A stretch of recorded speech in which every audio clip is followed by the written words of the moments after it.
नमस्कार, the bonus के prime time show bonus point पे आप सभी का स्वागत है। मैं हूं विपुल सिंह।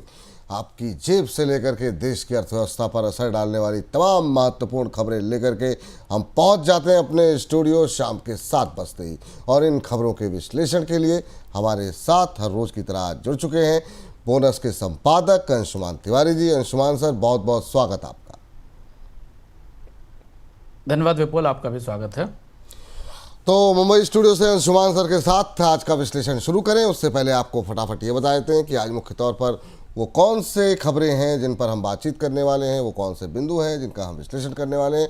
आइए जरा ऑन द शो पे नज़र डालते हैं। और बोनस पॉइंट में आज सबसे पहले हम बात करने वाले हैं ग्लोबल महंगाई को लेकर के। अनाज और डेयरी की कीमतें घटने के बावजूद वैश्विक स्तर पर खाद्य महंगाई 2.5 साल के ऊपरी स्तर पर है। इसके बाद हम बात करेंगे देश में बढ़ते हुए स्टील इंपोर्ट को लेकर के। घरेलू स्टील इंडस्ट्री ने सस्ते इंपोर्ट पर अब आपत्ति जताई है और सरकार से इंपोर्ट पर एंटी डंपिंग ड्यूटी की मांग रखी है। अगली खबर काफ़ी इंटरेस्टिंग है आईसीआईसीआई बैंक को लेकर के। जी हाँ, आईसीआईसीआई बैंक के खाते में न्यूनतम बैलेंस को लेकर आए नए नियमों का जो है वो काफ़ी पेचीदा है। बैंक ने नए बचत खातों पर न्यूनतम बैलेंस की लिमिट बढ़ा दी है और मेट्रो शहरों में तो ये लिमिट 50,000 रुपये हो गई है। इसके बाद हर रोज़ की तरह हम बात करेंगे अमेरिकी टैरिफ को लेकर के। और केंद्र सरकार ने उन राज्यों से इंडस्ट्री को सपोर्ट करने के लिए आग्रह किया है जहां पर एक्सपोर्ट से जुड़ी हुई मैन्युफैक्चरिंग ज़्यादा है। जानेंगे कि सरकार की क्या तैयारी है। इसके बाद जरा बातचीत होगी चीन और अमेरिका के बीच बढ़ती नज़दीकियों को लेकर के। अमेरिका ने चीन को सेमीकंडक्टर एक्सपोर्ट का रास्ता खोल दिया है। हालांकि इसके बदले वो चीन को हाईटेक सेमीकंडक्टर का एक्सपोर्ट करने वाली कंपनियों से रेवेन्यू में 15% हिस्सेदारी लेगा। और आखिर में आर्मेनिया और अजरबैजान के बीच हुई डील को लेकर के बात होगी। ट्रंप ने दोनों देशों के बीच शांति समझौते की घोषणा की। अंशुमान सर से समझने की कोशिश करेंगे कि इस शांति समझौते में आखिर में अमेरिका का फायदा है क्या। लेकिन शुरुआत करेंगे महंगाई को लेकर के खबर के साथ। अनाज, डेयरी और चीनी की कीमतों में गिरावट के बावजूद जुलाई के दौरान वैश्विक स्तर पर खाद्य महंगाई 2.5 साल के ऊपरी स्तर पर दर्ज की गई। फूड एंड एग्रीकल्चर ऑर्गेनाइजेशन के मुताबिक जुलाई के दौरान फूड प्राइस इंडेक्स 130.1 पर दर्ज किया गया, जो कि फरवरी 2023 के बाद सबसे ऊपरी स्तर है, सबसे ज़्यादा ऊपरी स्तर है। खाद्य तेल और मांस की कीमतों में हुई बढ़ोतरी की वजह से फूड प्राइस इंडेक्स में ये तेज़ी देखने को मिल रही है। Sir, food and agriculture organization के जो नंबर हैं वो भीतर से आखिर में क्या बता रहे हैं और दुनिया के अलग अलग बाज़ारों में इस समय इन्फ्लेशन को लेकर के क्या आउटलुक दिखाई दे रहा है? फाओ के इंडेक्स की तस्वीर मिली जुली है। जो महत्वपूर्ण बात इसमें यह है कि खाद्य तेलों की महंगाई सबसे बड़ी चुनौती बन रही है।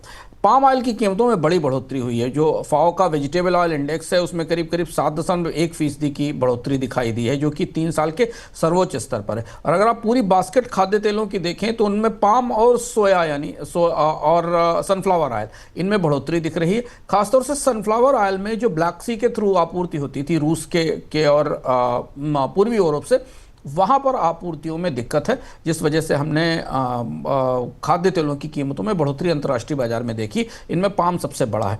दूसरा जो महत्वपूर्ण हिस्सा है वो मीट है। मीट की कीमतों में बढ़ोतरी दिखी है करीब जून के ये अभी हाल टाइम हाई पर है। ये इंडेक्स अगर माने तो 1.2% की बढ़ोतरी है। लेकिन राहत की बात यह कि अनाज और डेयरी के इंडेक्स में दबाव है, यानी दोनों जगह वीट और चावल की कीमतों में अंतर्राष्ट्रीय स्तर पर भी कमजोरी या दबाव दिखाई दे रहा है। तो ये तात्कालिक बढ़ोतरी दिख रही है। हाँ, अगर खाद्य तेल की कीमतें आने वाले महीनों में और मजबूत रहती हैं तो इसका असर भारत जैसी अर्थव्यवस्थाओं पर जरूर पड़ेगा जो खाद्य तेल का आयात करती हैं। लेकिन वैसे अगर आप बाजार भीतर जाकर राष्ट्रीय स्तर पर, नेशनल लेवल के ऊपर या अलग अलग देशों में खाद्य महंगाई की स्थिति देखें विपुल जी, तो काफ़ी मिली जुली तस्वीर है। चीन के आंकड़े कल आए। चीन में खाद्य महंगाई डिफ्लेशन में है, न्यूनतम स्तर पर है। भारत में खाद्य महंगाई लगभग डिफ्लेशन के करीब खड़ी हुई है। सारी उत्पादों की कीमतें, खाद्य उत्पादों की कीमतें कम है। जापान में खाद्य महंगाई डिफ्लेशन की स्थिति में है। तो क्षेत्रीय स्तर पर बाजारों में अच्छी फसल के कारण कीमतों पर दबाव दिख रहा है। केवल जो चिंता की सबसे बड़ी वजह है वो खाद्य तेल है। और यहाँ हम भारत की खरीफ की फसल को भी संदर्भ में ले सकते हैं कि भारत की खरीफ की जो बुवाई के आंकड़े हमारे पास हैं, उस हिसाब से उसमें चावल की, धान की रिकॉर्ड पैदावार होने की संभावना है, सोइंग भी रिकॉर्ड है। लेकिन जहाँ हम पिछड़ रहे हैं वो दलहन और तिलहन है। तो अगर उसे आप अंतर्राष्ट्रीय कीमतों से जोड़ें और तिलहन की कीमतों में, तेल की अंतर्राष्ट्रीय कीमतों में महंगाई का असर देखें, तो ये रिजर्व बैंक के लिए और सरकार के लिए चिंता की वजह बन सकता है। जी। इस बीच कैपिटल मार्केट रेगुलेटर सेबी ने म्यूचुअल फंड कंपनियों की तरफ से म्यूचुअल फंड डिस्ट्रीब्यूटर्स को दिए जाने वाले ट्रांजैक्शन शुल्क पर रोक लगा दी है। शुक्रवार को इस सिलसिले में सेबी की तरफ से सर्कुलर जारी किया गया। अभी तक म्यूचुअल फंड डिस्ट्रीब्यूटर को 10,000 रुपये से ज़्यादा की ट्रांजैक्शन पर कंपनी से 100 से 150 रुपये के बीच में ये शुल्क वसूला करते थे, ये शुल्क मिला करता था। सर, आखिर में इस फैसले की आवश्यकता पड़ी क्यों? सेबी ने ये फैसला क्यों किया? सेबी की कोशिश है कि म्यूचुअल फंड डिस्ट्रीब्यूशन और म्यूचुअल फंड की बिक्री के नियम आसान हो सकें, और इसमें यह हिस्सा कहीं ना कहीं तक, कहीं थोड़ा थोड़ा म्यूचुअल फंड निवेशकों के खाते में भी जाता था, लेकिन बहुत बड़ा असर नहीं था। मतलब निवेश की लागत में कोई बड़ी कमी नहीं आएगी, लेकिन सेबी की कोशिश यह है कि म्यूचुअल फंड डिस्ट्रीब्यूटर्स के कामकाज को थोड़ा और ज़्यादा सहज और आसान बनाया जा सके। तो इसलिए ये जो भुगतान होता है इसे रोका गया, और इससे ट्रांसपेरेंसी भी आएगी सिस्टम में। इस बीच देश में सस्ते स्टील के बढ़ रहे इंपोर्ट को देखते हुए स्टील उद्योग ने सस्ते स्टील के इंपोर्ट पर एंटी डंपिंग ड्यूटी लगाने की मांग की है। इंडस्ट्री ने इस सिलसिले में director general of trade remedies यानी DGTR के पास याचिका भी दाखिल की है। इंडस्ट्रीज मान रही है कि सस्ते इंपोर्टेड स्टील से उनके ऊपर काफ़ी खराब असर पड़ रहा है। सर, स्टील पर डंपिंग को लेकर के कहाँ से सबसे ज़्यादा खतरा है, और ये मांग लंबा समय हो गया बीच बीच में उठती रहती है, आप कैसे देख रहे हैं इसे? हाँ, देखिए, ये खतरा उसी समय से शुरू हो गया था जब डोनाल्ड ट्रंप ने अपने बाजार में स्टील पर टैरिफ लगाए थे। हम लगातार, जो बोनस पॉइंट के नियमित दर्शक हैं उन्हें याद होगा कि हम बता रहे थे कि दुनिया में स्टील के बाजार में बड़ा डिसरप्शन आया है। अमेरिका जो कि स्टील का बड़ा कंज्यूमर है, वहाँ पर स्टील महंगा है, जबकि अन्य बाज़ारों में वो सस्ता दिख रहा है। तो दुनिया के देश जिनकी क्षमताएं अमेरिका के बाज़ार पर निर्भर थीं, वो अपने स्टील को डाइवर्ट करेंगे, घुमाएंगे दूसरे बाज़ारों की तरफ। भारत में चूंकि स्टील की मांग अच्छी है और स्टील की कंपनियां भारत में प्रतिस्पर्धा का सामना कर रही हैं, इसलिए भारत में स्टील की डंपिंग बढ़ रही है, और उसमें भी खासतौर पर चीन से हो रही है, जो कि हमेशा की स्थिति है कि भारत में अधिकांश डंपिंग चीन की तरफ से होती है। ये बात पिछले इस साल जनवरी से स्टील इंडस्ट्री ने लगातार सरकार से कहनी शुरू की थी कि अगर अमेरिका में स्टील महंगा हुआ तो जो सरप्लस स्टील है उसका वो भारत में डंप होगा।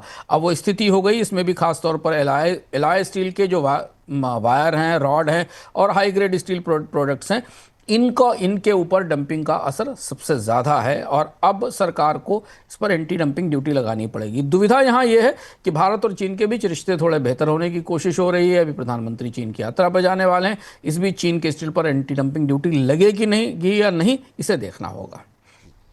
इस बीच भारतीय शेयर बाजार में विदेशी निवेशकों की बकवाली बढ़ती हुई दिखाई दे रही है। अगस्त महीने में अब तक विदेशी पोर्टफोलियो निवेशकों ने भारतीय शेयर बाजार में लगभग 18,000 करोड़ की बिकवाली की है। इस बिकवाली के साथ 2025 में विदेशी पोर्टफोलियो निवेशकों की कुल बिकवाली 1.13 लाख करोड़ रुपए तक पहुंच गई है। अमेरिका के साथ व्यापार में तनाव बढ़ने की वजह से विदेशी निवेशक भारतीय शेयर बाजार में बिकवाली कर रहे हैं। सर, एफआईज के नंबर्स क्या इशारा कर रहे हैं, और वो कौन से सेक्टर्स हैं जहां पर जो है विदेशी निवेशकों की तरफ से सबसे ज़्यादा बिकवाली की जा रही है? बोलिए, नंबर्स तो बड़े हैं, करीब करीब अगर आप मानिए 1 लाख करोड़ से ज़्यादा के हैं। पिछले 40 दिनों का आंकड़ा मैं देख रहा हूँ, 61,000 करोड़ की सेल तो पिछले 40 दिनों के दौरान विदेशी निवेशकों ने भारतीय बाजार में की है। पर ज़्यादा महत्वपूर्ण ये है, फैक्टर सबको पता है, भारतीय डोनाल्ड ट्रंप के टैरिफ हैं, भारतीय अर्थव्यवस्था में सुस्ती है, कंपनियों के खराब नतीजे हैं, कई निगेटिव ट्रिगर हैं जिन निगेटिव ट्रिगर का असर हमें दिख रहा है। सबसे ज़्यादा विदेशी निवेशकों को ये लग रहा है कि भारत और अमेरिका के बीच व्यापार का टकराव उनके निवेश के लिए बड़ी चुनौती बनेगा। तो ये आउटफ्लो हमें दिख रहा है। पर इसमें दो महत्वपूर्ण चीजें हैं जो सेक्टर की बात है, एक टेक्नोलॉजी और एक बैंकिंग, दोनों एक दूसरे के बिल्कुल उल्टे हैं। टेक्नोलॉजी सेक्टर में तेज बिकवाली आई और विदेशी निवेशकों ने लगातार पिछले 1 साल से भारत के टेक सेक्टर में बिकवाली की, जो कि विदेशी निवेशकों का सबसे पसंदीदा सेगमेंट था, सबसे सबसे उनका नूरे नज़र था, वो जहां पर वो सबसे ज़्यादा निवेश करते थे। चूंकि भारत की आईटी कहानी बदल रही है, अंतर्राष्ट्रीय स्तर पर निर्यात में भी कमी आ रही है, रेवेन्यूज़ में भी दबाव है, छटनी भी हो रही है, तो यहाँ से विदेशी निवेशक निकल रहे हैं। और बैंकिंग कंपनियों से भी, खासतौर से बैंकिंग सेक्टर से बिकवाली थोड़ी चिंताजनक है, क्योंकि भारत में बैंकिंग सेक्टर को निवेश का सबसे बड़ा मैग्नेट माना जाता है। यहाँ भी अब चुनौतियाँ गहराती दिखाई दे रही हैं। कंपनियों के, बैंकों के जो नतीजे आए जिन पर हमने चर्चा की थी, उनमें बैंकों के निम्न दबाव पर हैं।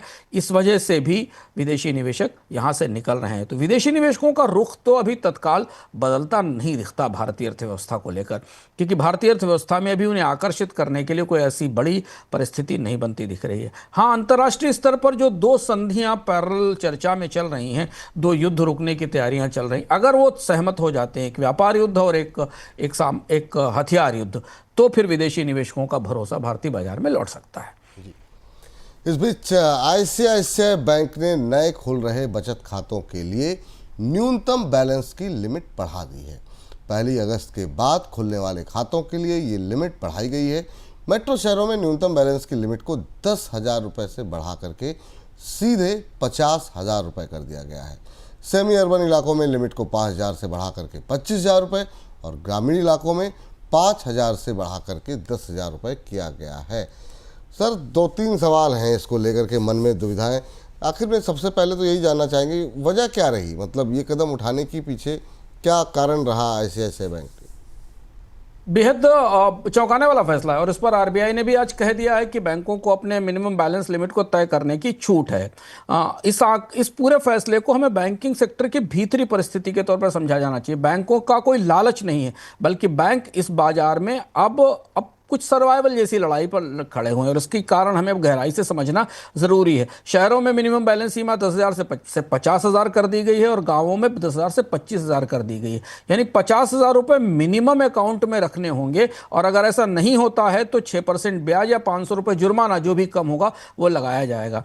भारत में बहुत सारे लोगों की तो 50,000 रुपये पूरे महीने की तनख्वाह नहीं है, जितना मिनिमम बैलेंस इसमें आईसीआईसीआई ने रखने की शर्त रखी है। दरअसल आप ध्यान से देखें तो भारतीय बैंकों के क्रेडिट डिपॉजिट रेशियो रिकॉर्ड ऊंचाई पे है। जितना पैसा जुटाते हैं सब कर्ज में बांट देते हैं, कर्ज डूबते हैं तो पूंजी लगानी पड़ती है। इस साल डिपॉजिट की ग्रोथ रेट करीब 10% है और क्रेडिट की ग्रोथ रेट भी इसके बराबर थी, यानी कि कोई मार्जिन बचा नहीं है। तो अब बैंकों की जो सबसे बड़ी चुनौती है वो निम है, नेट इंटरेस्ट मार्जिन है, जो घटता दिख रहा है। जो लोग बोनस पॉइंट नियमित देखते हैं उन्हें याद होगा, हम लोगों ने निम पर और बैंकों के नतीजों के संदर्भ में विपुल जी विस्तार से चर्चा की थी।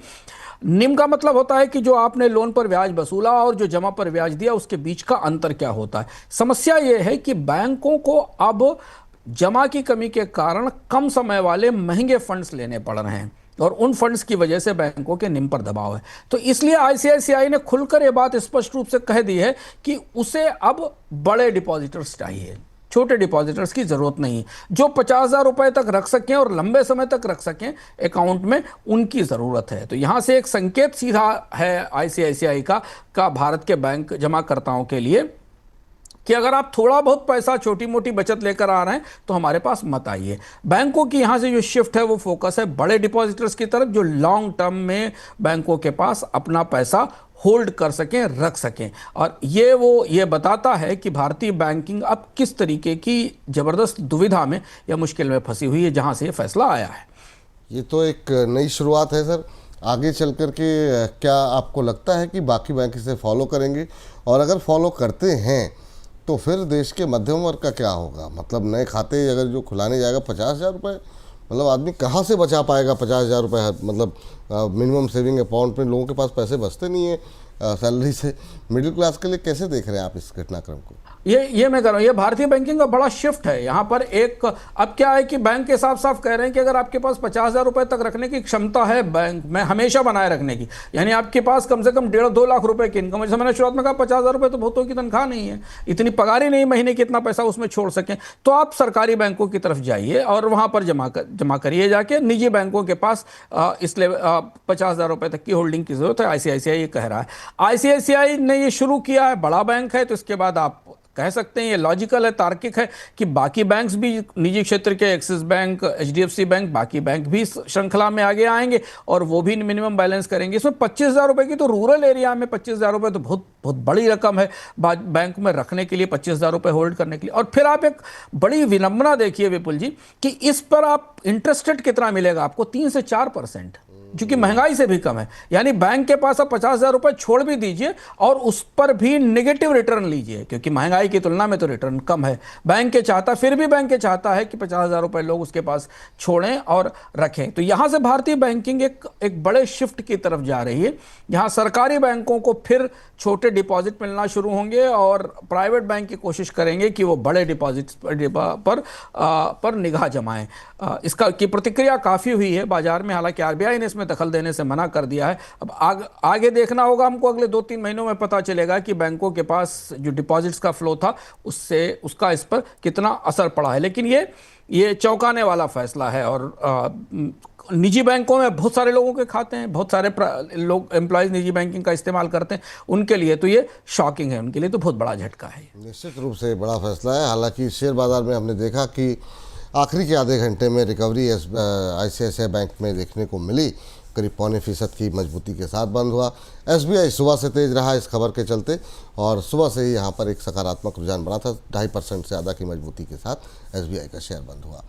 इस बीच केंद्र सरकार ने एक्सपोर्ट मैन्युफैक्चरिंग में प्रमुख योगदान देने वाले राज्यों यानी तमिलनाडु, गुजरात तथा महाराष्ट्र से यह आग्रह किया है कि अमेरिकी टैरिफ से प्रभावित होने वाले लेबर इंटेंसिव सेक्टर को अपने स्तर पर सपोर्ट उपलब्ध कराएं। टैरिफ की वजह से अमेरिका को भारत से जो एक्सपोर्ट है वो बुरी तरीके से प्रभावित होने की आशंका जताई जा रही है, जिस वजह से मैन्युफैक्चरिंग सेक्टर में रोजगार का संकट पैदा हो सकता है। सर, राज्य अब करेंगे क्या? उनके पास कोई गुंजाइश बची है इस समय?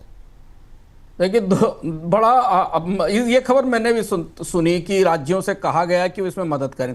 पहली चीज तो ये कि सरकार अभी तक स्पष्ट रूप से, केंद्र सरकार ने कुछ नहीं बताया कि टैरिफ का कितना असर होने वाला है। कम से कम आधिकारिक रूप से अलग अलग राज्यों में अलग अलग उद्योगों पर असर की सूचना आनी चाहिए। लेकिन कहीं ना कहीं सरकार इस बात को स्वीकार कर रही है कि 50% का टैरिफ भारत के निर्यात पर बहुत भारी पड़ने वाला है, जो बात हम लगातार कह रहे हैं। पर राज्य सरकारें क्या कर पाएंगी, ये इसमें बड़ा असमंजस है, क्योंकि राज्य सरकारों के पास सीधे तौर पर देने के लिए कुछ है नहीं।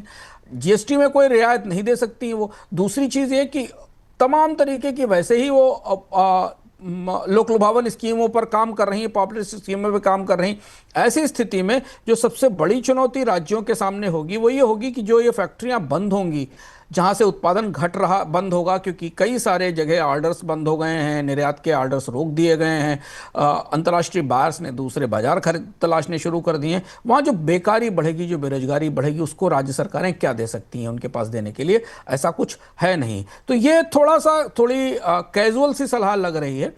ये एक ऐसी परिस्थिति, एक ऐसा शॉक है जो भारतीय अर्थव्यवस्था के लिए बड़ा झटका है, क्योंकि निर्यात अमेरिका की भारत के निर्यात में 18% हिस्सेदारी थी। करीब करीब $60 बिलियन का निर्यात असर पर होगा। विपुल जी, हमारे आकलनों के हिसाब से कम 70 से बेसिस पॉइंट से 100 बेसिस पॉइंट यानी 1% तक का जीडीपी से टूट सकता है। तो इसके लिए केंद्र और राज्य सरकारों को मिलकर सामूहिक रूप से किसी बड़ी रणनीति को बनाने की जरूरत है, अगर अमेरिका के साथ कोई संधि नहीं हो पाती है तो। जी।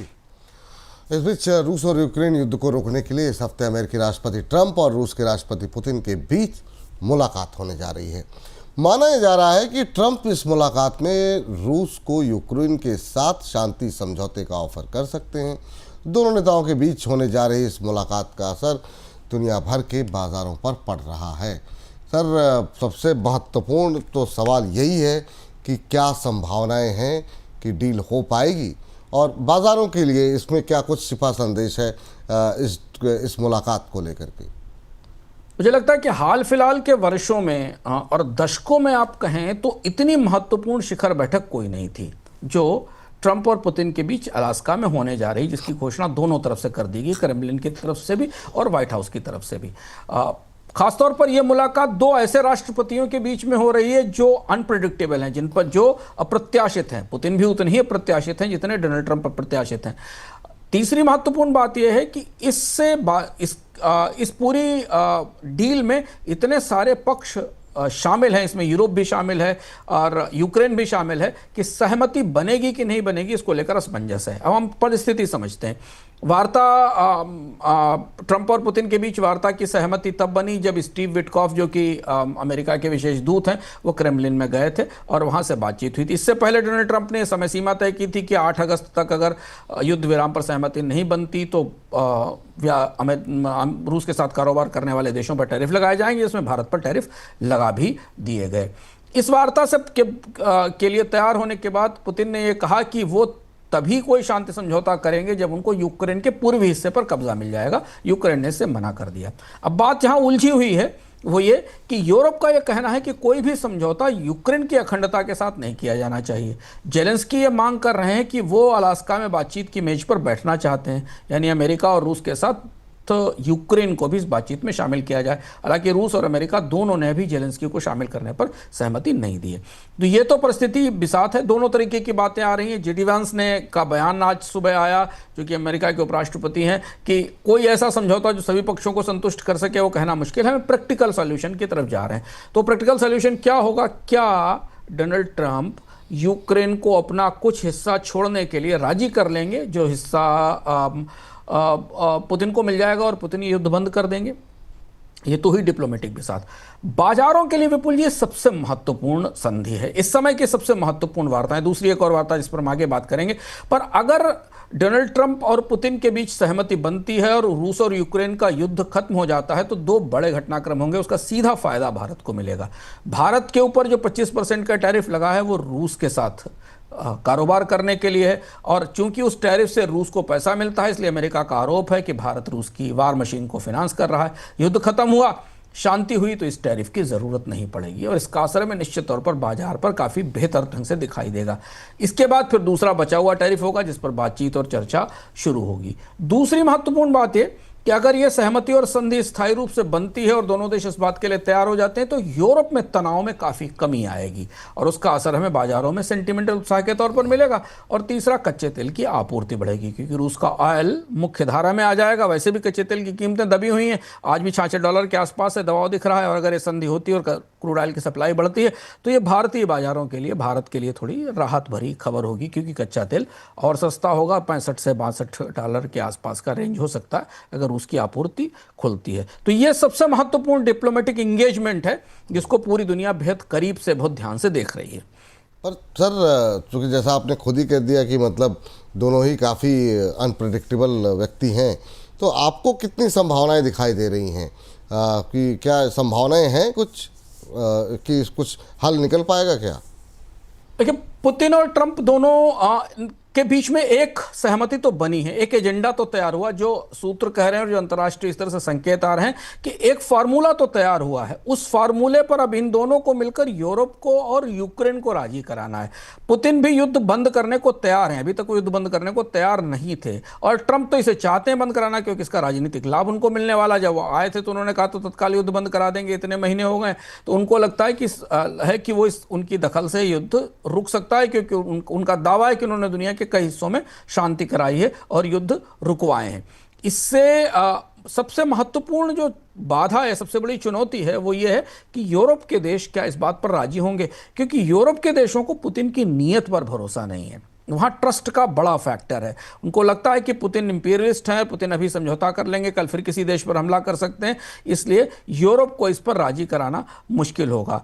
यूक्रेन को कुछ ना कुछ यील्ड जरूर करना पड़ेगा, ऐसा संकेत मिल रहे हैं, लेकिन बातचीत की मेज पर जाकर क्या होगा ये पता नहीं। लेकिन काफ़ी संयमित सी से अपेक्षाएं बनी हुई हैं। मार्केट ज़्यादा एक्सपेक्ट कर रहा है, डिप्लोमेसी थोड़ा सा रिजर्व है। उसको लग रहा है कि ये पेचीदा मामला है, इतनी आसानी से बात नहीं बनेगी। लेकिन इस सप्ताह की सबसे बड़ी घटना होने वाली है। बिल्कुल, तो निगाहें यहाँ पर रहेंगी हमारी। जैसे कोई अपडेट आएगा आपको सबसे पहले सूचित किया जाएगा। लेकिन बढ़ते हैं अगली खबर की तरफ। अमेरिकी चिप कंपनी न्यूडिया ने और AMD अब चीन को हाईटेक चिप्स का एक्सपोर्ट कर सकेगी। इसके लिए उन्हें चीन में चिप बिक्री से होने वाली कमाई का 15% हिस्सा अमेरिकी सरकार को देना होगा। अमेरिका ने इन दोनों कंपनियों को चीन में एक्सपोर्ट लाइसेंस के लिए एक शर्त लगाई है। न्वीडिया और AMD हाईटेक चिप्स का उत्पादन करती है और इन चिप्स का इस्तेमाल चीन की आर्टिफिशियल इंटेलिजेंस इंडस्ट्री के अंदर होता है।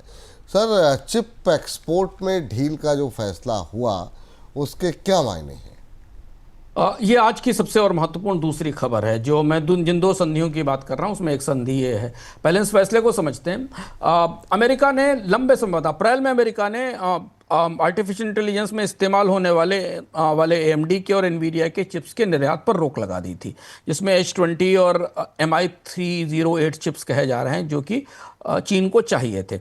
अब यूएस के कॉमर्स डिपार्टमेंट ने इन दोनों कंपनियों को, एनवीडिया और AMD को, इस बात की इजाज़त दे दी है कि वो AI चिप्स को का एक्सपोर्ट चीन को कर सके। चीन की ये बड़ी पुरानी मांग थी, लेकिन शर्तें रखी गई है कि जितने चिप्स अमेरिका की कंपनियां वहां बेचेंगी उसका 15% रेवेन्यू अमेरिका की सरकार को मिलेगा। अमेरिकी चिप मेकर्स का बिजनेस बचा रहेगा, अमेरिका को फायदा होगा और इससे चीन के लिए चिप्स की कीमत में थोड़ी बढ़ोतरी भी हो सकती है। और इसके अलावा ये कहा गया है कि कड़ी शर्तें और निगरानी के तहत होंगे। कुछ खास मॉडल्स बेचे जाएंगे जिन्हें बेचने की छूट होगी। एनवीडिया का चूंकि ग्लोबल रेवेन्यू का 12 से 15% हिस्सा चीन से आता है, इसलिए उसको नुकसान बच जाएगा, क्योंकि अगर ये प्रतिबंध जो अप्रैल में लगा था और जारी रहता तो फिर चीन के लिए, तो फिर एनवीडिया को बड़ा नुकसान होने की संभावना थी। तो ये तस्वीर उस सबसे विवादित मुद्दे की है जिस पर आपको याद होगा लंदन में बातचीत, अमेरिका और चीन के बीच की बातचीत टूटते टूटते बची थी और दोनों तरफ से संकेत दिए गए थे कि इस पर सहमति बनाई जाएगी। जी सर, लेकिन अब दोनों देशों ने आखिर में ये जो डील है उसके पीछे कारण क्या मान रहे हैं, क्यों की ये डील? जैसा हम लगातार कह रहे हैं कि चीन को अमेरिका की और अमेरिका को चीन की जरूरत है। अमेरिका को चीन की इस समय ज्यादा जरूरत है रेयर अर्थ के मामले में। अमेरिका के लिए क्या है कि तो पहली बार दुनिया में चिप लाइसेंस रेवेन्यू स्कीम आई है, जो अभी तक ऐसा कभी नहीं हुआ था कि चिप का लाइसेंस दे रहा है अमेरिका रेवेन्यू के बदले। इससे क्या होगा कि हार्डवेयर में यूएस की सप्लाई और आपूर्ति बनी रहेगी, नेशनल सिक्योरिटी वालों को थोड़ी मदद भी मिलेगी और सरकार को नया रेवेन्यू में मिलेगा, जो ट्रंप की सारी नीतियों का फायदा है। अच्छा, दूसरी तरफ अमेरिका की जो टेक ऑटो कंपनियां और कंज्यूमर सेक्टर जिस रेयर अर्थ की सप्लाई के लिए चीन पर निर्भर थी, उसे आसान बनाने में मदद मिलेगी, क्योंकि चीन यही मांग रहा था कि अगर आप हमें चिप दोगे तो हम रेयर अर्थ देंगे। मतलब चिप लाओ और रेयर अर्थ ले जाओ वाली लेन देन थी।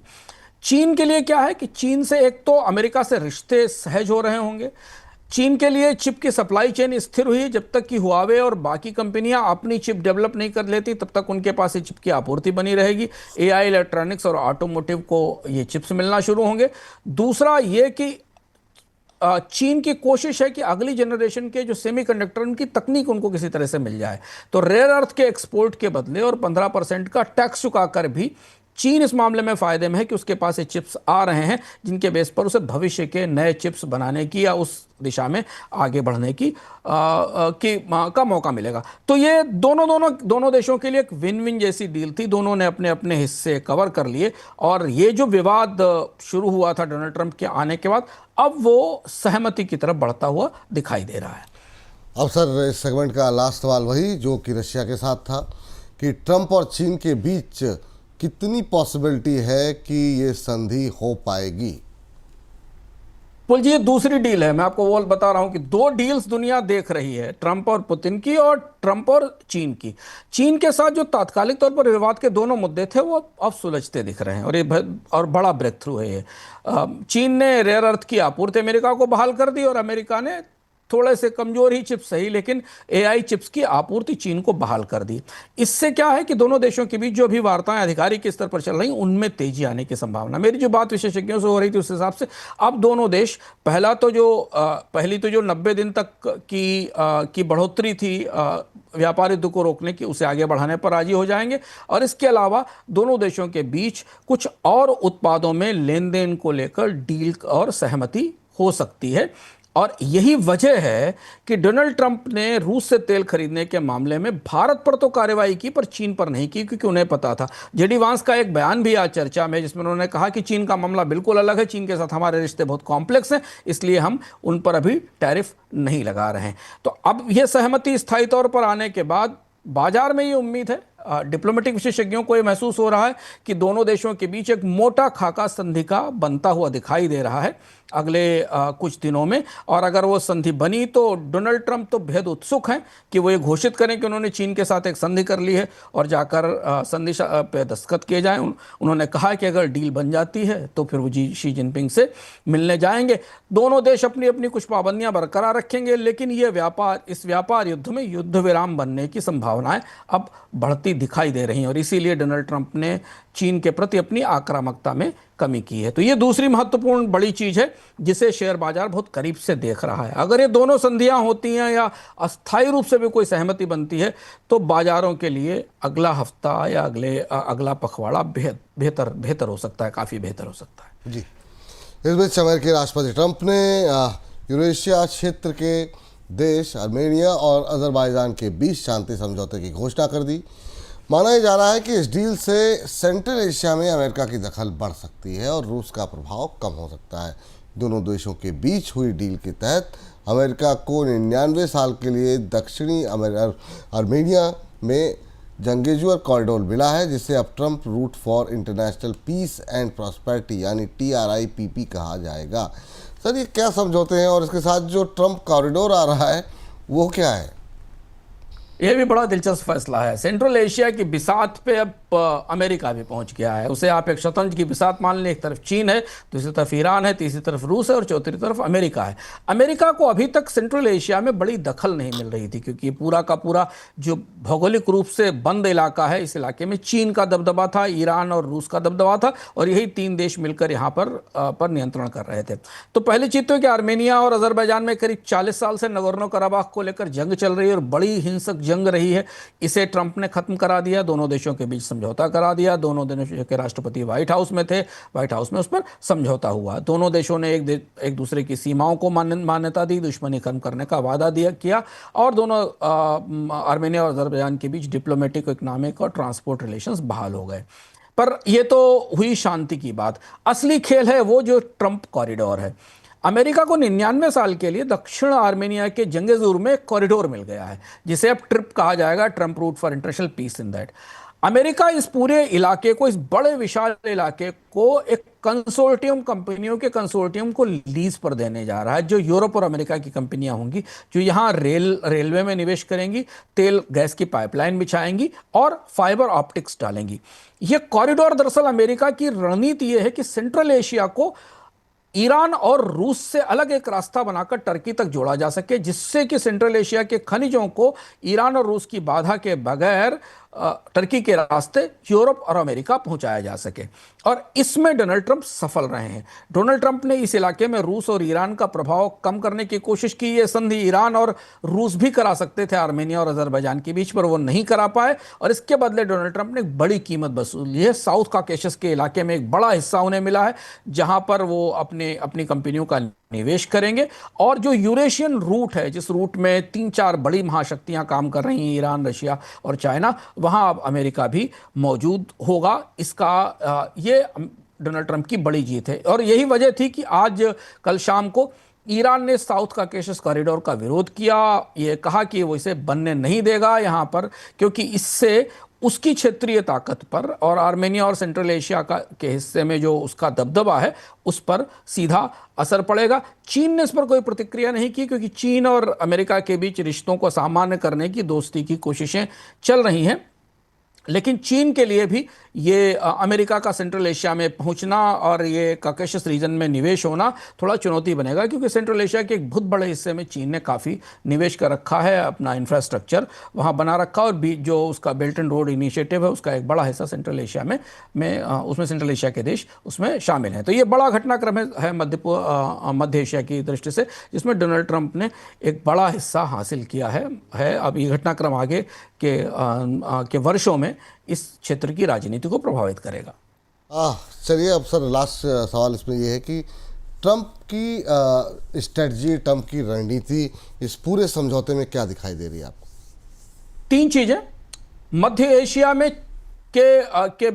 रूस की सीमा सीमित कर दी जाए, ईरान को सीमित कर दिया जाए, चीन से सीधे टकराव ना लिया जाए और उस हिस्से में अमेरिकी कंपनियों को पहुंचा दिया जाए। दूसरी चीज है कि इस इलाके में बहुत सारे रेयर अर्थ मिनरल्स हैं, लिथियम है, गैस है, इस हिस्से को के जो नेचुरल रिसोर्सेज हैं, जो मिनरल्स हैं, सेंट्रल एशिया के मिनरल्स सब दुनिया की सारी बड़ी महाशक्तियों के निगाह में उसे लिया जाए। पर विपुल जी, इसमें सबसे बड़ी दुविधा ये थी कि सेंट्रल एशिया में जाने के लिए या तो आप रूस के जरिए जाते हैं, ईरान के जरिए जाते, इसीलिए यह कॉकेशस कॉरिडोर बनाया गया जो रूस और ईरान को छोड़ते हुए सीधे टर्की से जोड़ता है। और इसीलिए डोनाल्ड ट्रंप ने आर्मेनिया और अजरबैजान के झगड़े में दखल देके मध्यस्थता करके यहाँ शांति कराई है। तो ये कूटनीतिक तौर पर डोनाल्ड ट्रंप का बड़ा दांव है सेंट्रल एशिया की बिसात पर।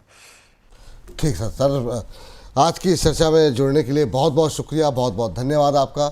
और उम्मीद करते हैं इन तमाम महत्वपूर्ण खबरों पे जैसे कोई डेवलपमेंट होगा हम फिर से अपने दर्शकों के सामने उपस्थित होंगे। आज के लिए बहुत बहुत धन्यवाद सर आपका। तो कार्यक्रम को यहीं पर समाप्त करते हैं। आप लोग लगातार अपने कमेंट के ज़रिए हमारे कार्यक्रम के बारे में अपनी टिप्पणियां हमें भेजते रहिए। कोई सुझाव हो और भी कुछ हो तो आप भेजिए हमें।